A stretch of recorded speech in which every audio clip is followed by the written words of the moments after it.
Let me ask you a question. Do you enjoy the new rules? You know, the Zane serve, the chainsaw serve, the drop serve. This is going to be a multi-part segment, and we're going to get to the bottom of this.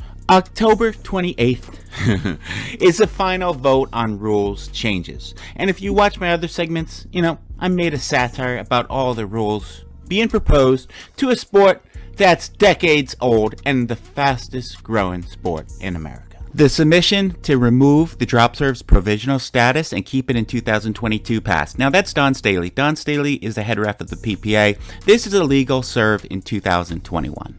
However, if you read deeper into the rules, it will not be a legal serve in 2022. This is very tricky, and this took me a long time to do. So please subscribe.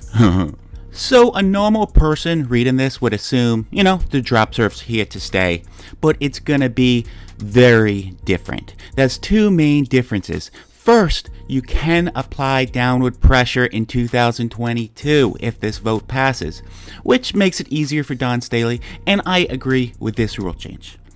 So the provisional status will be gone in 2022 if this rule passes, which is good. When I'm teaching seniors, they really like this. It's easier to teach them this if they don't have the best hand-eye coordination, and I like it. However, this will not be allowed. Why won't it be allowed? Because with the new rule, your paddle has to be going in an upward arc. Before with the drop serve, it didn't. You can hit a huge Western forehand. It was pretty offensive. So this is going to negate a lot of the drop serve's advantages. So basically, whether you drop the ball or hit the ball before it bounces, the navel rule will apply. The wrist will have to be below the navel, and the paddle will have to be going in an upward arc. So to summarize, the drop serve will be a lot less offensive. It looks like the chain serve will be banned, as you saw in my other segment. However, the Morgan Evans serve is allowed. It doesn't make sense.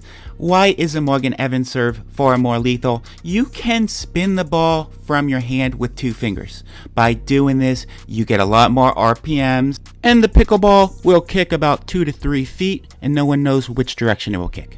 The USAPA is again a step behind. They keep changing the rules, and again, I'm sorry, it's actually the USAP. They actually changed that name too.